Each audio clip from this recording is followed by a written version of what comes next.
윤석열 정부 1년이 지났습니다. 대통령은 지난 16일 국무회의에서 개혁이 이권 카르텔의 저항에 직면하는 현실에서 오직 국민만 바라보고 국민의 이익을 위해 좌고우면하지 않겠다고 했습니다. 현 정부가 3대 개혁 과제로 내세운 것이 노동, 교육, 연금 분야입니다. 방향과 방법을 놓고 여러 견해와 논쟁이 있겠지만 개혁은 원론적인 면에서 기묘한 일입니다.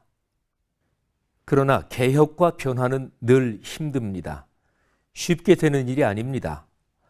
국민 여론의 현실을 생각하면 개혁 과제의 추진을 위해서 두 가지가 꼭 필요합니다.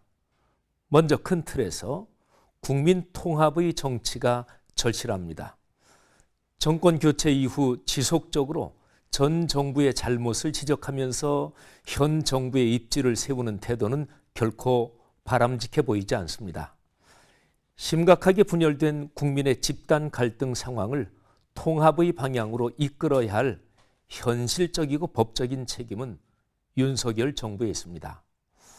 개혁과제의 성공적 추진을 위해서 필요한 다른 하나는 구체적인 틀인데 협치의 정신과 실천입니다. 윤석열 대통령은 역대 대선에서 최소 득표율 차이로 당선됐습니다. 0.73%입니다. 주권을 가진 국민의 의견을 겸허하게 받아들인다면 야권과의 관계에서 일방적 통치가 아니라 협치의 정치력을 발휘해야 합니다. 그러나 취임 후 현재까지 정부와 야권 사이의 소통은 거의 불통입니다. 개혁이 절실하지만 국민 통합과 섬김의 협치가 없이는 가능하지 않습니다. 사회 정치적인 영역의 개혁, 통합, 협치 구조는 거의 그대로 교회에도 적용됩니다. 이에 상응하는 교회적 용어가 갱신, 일치, 섬김입니다. 코로나19가 엔데믹으로 넘어가는 요즘 한국 교회에 절실하게 필요한 것은 코로나 이전 교세의 회복이 아닙니다. 성경적인 교회의 본질을 눈이 시리게 직시하면서 그에 따라 갱신하는 것입니다.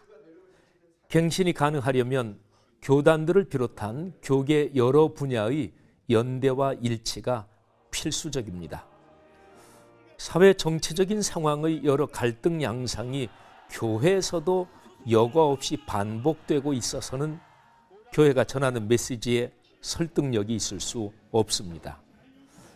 그리스도의 몸으로서 하나인 교회가 삶의 현실에서 그에 걸맞은 모습을 보이지 않으면서 사회의 갈등을 치유할 수 없습니다. 일체의 가치와 더불어 섬김의 정신은 교회를 교회되게 하는 심장입니다.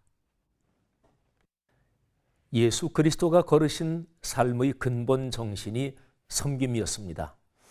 최후의 만찬 자리에서까지 서열 싸움을 하는 제자들에게 예수님은 자신이 노예처럼 섬기는 사람으로 존재한다고 말씀하셨습니다. 그리스도의 섬김을 따르지 않는 교회는 맛을 잃은 소금과 다를 바 없습니다. 윤석열 정부의 개혁, 통합, 협치의 실천이 절실합니다. 한국 교회의 갱신, 일치, 섬김의 삶이 절박합니다. CBS 논평이었습니다.